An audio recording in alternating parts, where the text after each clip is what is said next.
దీపావళి రోజున ఈ కథను విన్నా కూడా చాలు, పూజ చేసినంత ఫలితం వస్తుంది.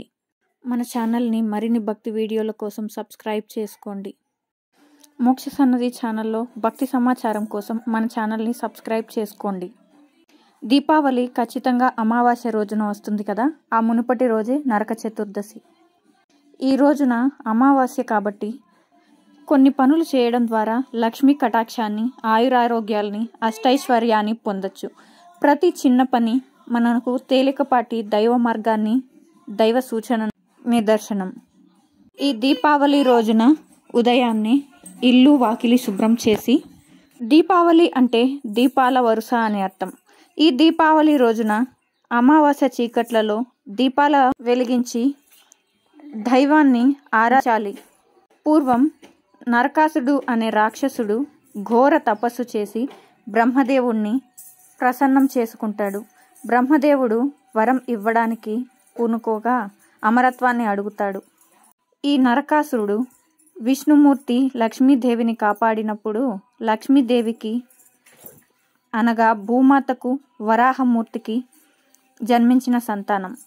దైవ సంతానమైన రాక్షసుడు కానీ శాపానికి గురవుతాడు. దైవగుణాలున్నా కూడా తన వరగర్వం చేత, శక్తుల చేత ముల్లోకాలను ముప్పతిప్పలు పెట్టేవాడు. అందుచేత దేవతలందరూ వరాహమూర్తిని ఈ విధంగా వేడుకుంటారు.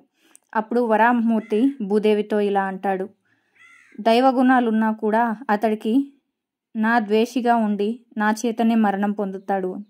అందుకు భూమాత ఒప్పుకోకపోవడం వల్ల, సరే కన్న తల్లివైన నీ చేతిలోనే నీ కొడుకు నరకాసురుడికి మరణం ఉంటుంది, ఇందుకు చింతించరాదు, ఇది దైవరహస్యం అని చెబుతాడు.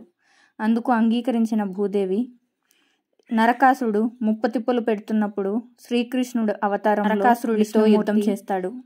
బాహాబాహి యుద్ధం జరుగుతుండగా శాపం ఎరుగున సత్యభామ శ్రీకృష్ణుణ్ణి నివారిస్తుంది. ఉగ్రుడైన నరకాసురుడు శ్రీకృష్ణుడి మీద దాడి చేయగా కోపితురాలైన సత్యభామ అంబుల పొదిలోని బాణం తీసి విల్లును ఎక్కుపెట్టి నరకాసురుడి గుండెలోకి దించుతుంది. అప్పుడు విలపించిన నరకాసురుడు తల్లిదండ్రి కాళ్ళ మీద పడి, ఈ రోజున ఎవరైతే నా గాథ వింటారో వాళ్ళకి నరక బాధలు లేకుండా పాప విముక్తి కలుగుగాక అని వరం అడుగుతాడు. కావున లక్ష్మీదేవిని పూజించిన, ఈ కథ విన్న ఆ రోజు అష్టైశ్వర్యాలను, డబ్బు వర్షం కురుస్తుంది, లక్ష్మీదేవి అనుగ్రహం కలుగుతుంది. అంతేకాదు శ్రీకృష్ణుడి అనుగ్రహం కూడా కలుగుతుంది. ఈ రోజున శ్రీకృష్ణుడిని తులసి దళాలతో పూజించిన వారికి విజయం ప్రాప్తిస్తుంది. సకల ఐశ్వర్యాలు, సంపదలు, అప్పుల బాధలు తీరిపోయి డబ్బు వస్తుంది, శివానుగ్రహం కలుగుతుంది. ఇప్పటి నుంచి కార్తీక మాసం ప్రారంభం వల్ల రోజు దేవుణ్ణి పూజించడం వల్ల, నిత్య దీపారాధన వల్ల ఇంటిలో సుఖశాంతులు, ఆయురారోగ్యాలతో ఉంటారు. లక్ష్మీదేవిని పూజించడం వల్ల లక్ష్మీ కటాక్షంతో ఇంట్లో ఉన్న బాధలన్నీ తీరి అమరత్వం పొందుతారు, మోక్షాన్ని పొందుతారు, అత్యంత పుణ్యఫలం లభిస్తుంది. పిల్లలు వృద్ధిలోకి వస్తారు, ఉద్యోగం వ్యాపారంలో ఉన్నతిని సాధిస్తారు, కష్టాలు తీరిపోతాయి. ఈ రోజున దీపాలు వెలిగించడం అత్యంత శుభప్రదం. మరిన్ని వీడియోస్ కోసం ఛానల్ సబ్స్క్రైబ్ చేసుకోండి. ధన్యవాదాలు. రేపటి వీడియోలో కలుద్దాం.